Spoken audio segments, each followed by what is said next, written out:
চশমা museum, a house of world class, জলট্যাক মোড়, বহরমপুর মডার্ন হোটেলের সামনে। রাজ্যে পালাবদলের পর ঐতিহাসিক জনসমাবেশ বহরমপুর শহরের টেক্সটাইল কলেজ মোড়ে নির্বাচিত 2 বিধায়ক এবং দলীয় কর্মীদের নিয়ে বিরাট সমাবেশ অনুষ্ঠিত হয়। এদিন অধীর চৌধুরীর ডাকে সাড়া দিয়ে জেলার বিভিন্ন প্রান্তের কংগ্রেসের কর্মীরা সামিল হয়। এদিনের এই সমাবেশে জেলার বিভিন্ন প্রান্ত থেকে হাজার হাজার কংগ্রেস কর্মী উপস্থিত হন। আমি বলছি না, মোহন ভাগ বলছে। আবহাওয়াকে উপেক্ষা করে নিষেধ করা হয়েছে লুটি কাট সেটা हो हम हिंदू साफ रहे तो ऊपर पड़ा भी कम से हम हिंदू है कम से রেশন কার্ড আছে যারা সস্তায় রেশন তুলতে পারে, যদি এছাড়া কোনো রকমের নাম চলে আসে সব বলতেছে আপনার পেনশন বন্ধ, আপনার কোনো সরকারি সহযোগিতা বন্ধ, সংখ্যালঘু মানুষের এটা তাদের প্রিমিয়ারটিক পোস্ট প্রার্থীকের সুযোগ তা বন্ধ, হিন্দুদেরও যে সমস্ত সুযোগ সুবিধা সব বন্ধ হয়ে যাবে। আজকে ব্যর্থতাকার নির্বাচন কমিশন বলেছিল যে 26-এর নির্বাচন শুরু হওয়ার আগে তারা সব তালিকা ঠিকঠাক করে দেবে এবং পশ্চিমবঙ্গে কারা ভোট দিতে পারবে কি পারবে না তার চূড়ান্ত তালিকা প্রকাশ হবে। তা যদি হয় তাহলে এখনো পর্যন্ত কেন 27 লক্ষ মানুষের নাম উঠছে না? এর মধ্যে আমরা কি দেখলাম, ট্রাইব্যুনাল গঠন করার জন্য 2টো বিচারপতি, শিবাং নামে একজন বিচারপতি, আরেকজন বাঘ নামে আরেকটা বিচারপতি, দুজন বিচারপতি এর মধ্যে রঞ্জিত কুমার বাগ আর শিবাং নাম 2টো বিচারপতি এর মধ্যে তারা বলেছে আমরা এসআরে ট্রাইব্যুনালে অংশগ্রহণ করতে পারবো না, আমরা বিদায় নিলাম। যে বিচারপতিকে দায়িত্ব দেওয়া হলো হাইকোর্টের বিচারপতি 22 দিনের মধ্যে তিনি বলছেন আমরা দায়িত্ব নিতে পারবো না। বহু লড়াই করে মুর্শিদাবাদ জেলায় মাত্র একটা ট্রাইব্যুনাল চালানো হচ্ছে ফারাক্কায়। সেখানকার আমাদের প্রার্থী মহাতাব আমাদের কংগ্রেসের ভাই আনসার তারা চেষ্টা করে মেহনত করে সেখানে একটা আইনি প্রক্রিয়ার মতো দিয়ে একটা তারা ট্রাইব্যুনাল তারা গঠন করার ব্যবস্থা করেছে। সেই ট্রাইব্যুনালে হচ্ছে না, মানুষের নাম উঠছে না, 4টে 5টা করে কোনোদিন নাম উঠছে, তাহলে যাবে কোথায় মানুষ? কদিন আগে জলপাইগুড়িতে হাইকোর্টের আরেকটা অংশ আছে। জলপাইগুড়ির হাইকোর্টের বিচারপতি বলছে যে হারে এই বিচার প্রক্রিয়ায় ট্রাইব্যুনালে মানুষের নাম ঠিক না বেঠিক এটা চূড়ান্ত হচ্ছে, অর্থাৎ বৈধ অবৈধ এই যে প্রক্রিয়া শুরু হয়েছে ট্রাইব্যুনালের মধ্য দিয়ে, সেই প্রক্রিয়া যদি এইভাবে চলতে থাকে তাহলে আজকে একজন বঞ্চিত মানুষ যে বৈধ থেকে অবৈধ ভোটার হয়ে গেল তাকে আবার বৈধ হতে এই প্রক্রিয়ায় তাকে অপেক্ষা করতে হবে 21 বছর। ভাবো আজকে আপনি ভোটার লিস্ট থেকে নাম বাদ চলে গেল, 21 বছর পর আপনি জানতে পারবেন ভোটার লিস্টের নামটা উঠছে না। এই 21 বছর আপনাকে অপেক্ষা করতে বাধ্য করছে এই নির্বাচন। ভাবতে পারেন কত বড় অন্যায় হচ্ছে। এই 21 বছরে আপনার রেশন পাবেন না, আপনার সরকারি সহযোগিতা কিছু পাবেন না, আপনার বাকি যে সমস্ত অনুদান সব বন্ধ হয়ে যাবে, রেশন কার্ড বন্ধ হয়ে যাবে, আপনার পাসপোর্ট হবে না, স্কুলে কলেজে ভর্তি হবে না, আপনি কোনো সার্টিফিকেট পাবেন না, জমি কেনা বেচা করবেন তার কোনো দলিল পাবেন না, আপনি যা কিনতে পারবেন না বেচতে পারবেন।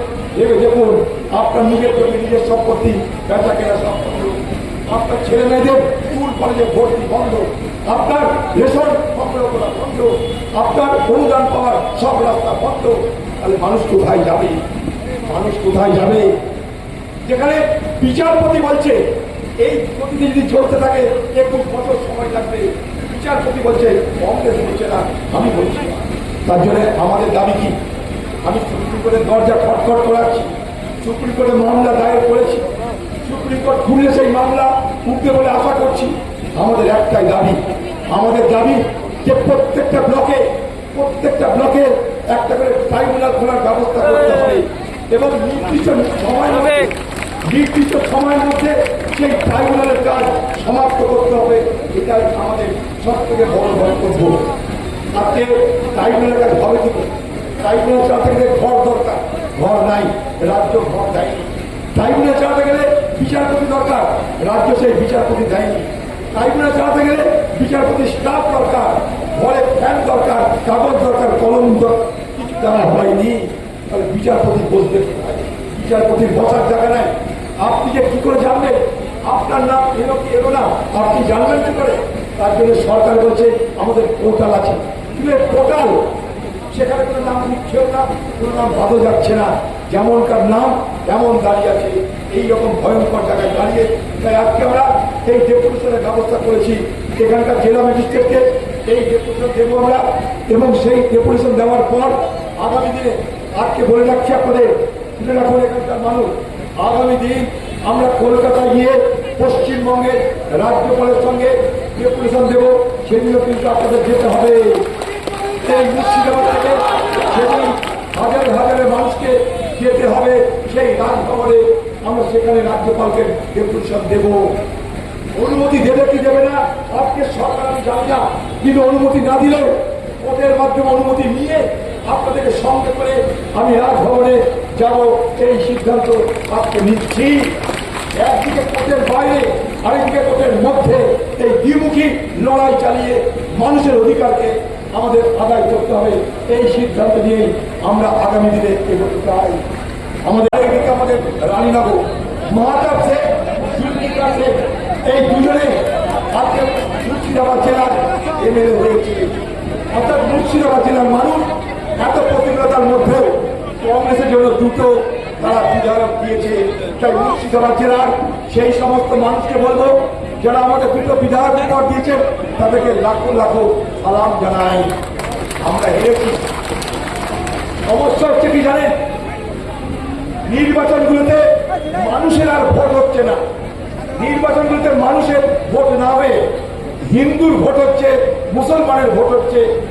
আমরা যারা মানুষের জন্য রাজনীতি করি, আমাদের জন্য নিশ্চয়ই কিছু বিপদ হয়ে নিয়ে আসছে।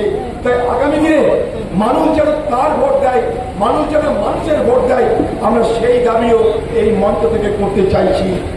এলাকার মানুষ আজকে বড় বিপদের দিন। গত নির্বাচন কমিশনের তৎপরতায় যে এসআইআর কাণ্ড ঘটল, যে এসআইআর কাণ্ডে এই পশ্চিমবঙ্গে প্রায় 32 লক্ষ মানুষের তাদের আগামী দিনে জীবন অনিশ্চিত হয়ে গেছে।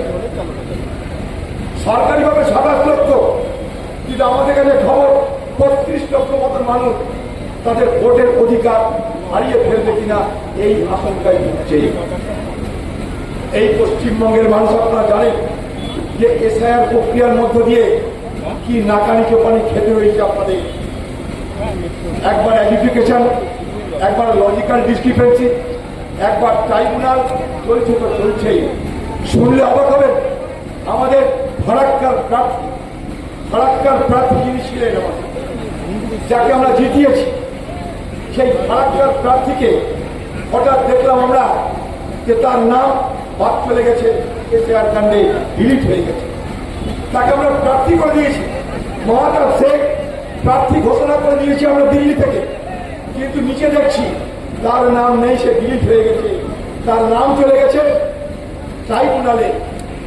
তাই রব থেকে আমাদের কি হবে, আমাদের তো প্রার্থী ঘোষণা হয়ে গেছে। সেই অবস্থায় আমরা সুপ্রিম কোর্টে দরবার করলাম। সুপ্রিম কোর্টে বিশেষ দরবার করে আমাদের উকিল ফিরদৌস তামিম তার দিবারাত্র পরিশ্রমের মধ্য দিয়ে সুপ্রিম কোর্ট বলল যে ঠিক আছে, বিশেষ কেস হিসাবে এই ফারাক্কার নির্বাচনে অংশগ্রহণকারী কংগ্রেসের প্রত্যাশী তাকে আপনারা ট্রাইব্যুনালে হাজির করান। নির্বাচনের প্রার্থী তালিকার দিন শেষ, ঠিক তার আগের দিন মহাতাব শেখকে আমরা ট্রাইব্যুনালে হাজির করালাম। ট্রাইব্যুনাল সঙ্গে সঙ্গে বলল একে ডিলিট করার কোনো রাস্তা নেই। ট্রাইব্যুনাল বলল আপনি আরামসে ভোটে দাঁড়ান, কোনো অসুবিধা নাই।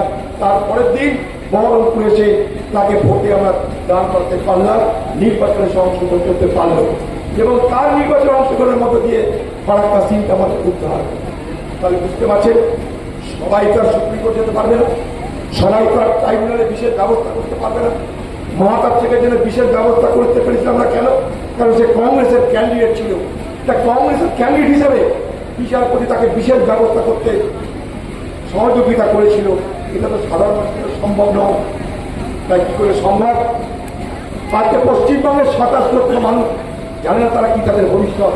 শুধু তাই নয়, কালকে আরেকটা আইন বার করেছে, যাদের নাম নেই তাদের তো হলেই, এবার তাদের ছেলেমেয়েরা তারা যখন বড় হবে, তাদের যখন 18 বছর বয়স হবে, তখনও তারা 6 নম্বর ফর্মে নাম ফিল আপ করে জমা করতে পারবে না। তখন তাদেরকে বলা হবে তোমার বাবা মার কেসে আর কি নাম আছে কি না। তার বাবা মার নাম হয়তো টাইটেলে পড়ে আছে, তাহলে তার বাবা মায়ের নাম যতক্ষণ সে তার যোগ্যতা থাকা সত্ত্বেও, তার বৈধতা থাকা সত্ত্বেও সেই যুবক সেই যুবতী 18 বছর বয়স হলেও তারা ভোট দেওয়ার অধিকার পাবে না। ভেবে দেখুন আমরা কোথায় চলেছি। এটা মুসলমানের হিন্দুর বিষয় নয়, এটা মানুষের ভোট দেওয়ার অধিকারের প্রশ্ন। ভারতবর্ষের সংবিধান আমাকে সে অধিকার দিয়েছে। ভারতবর্ষের সংবিধান আমাকে আর্টিকেল 19, আর্টিকেল 21, আর্টিকেল 14 সব রকমের অধিকার দিয়েছে। আর্টিকেল 25, 26 সব অধিকার আমাকে দিয়েছে। সে অধিকারটাকে আমি প্রয়োগ করতে পারছি না, কারণ মাঝে এক অদ্ভুত বাতাবরণ তৈরি হয়েছে নির্বাচন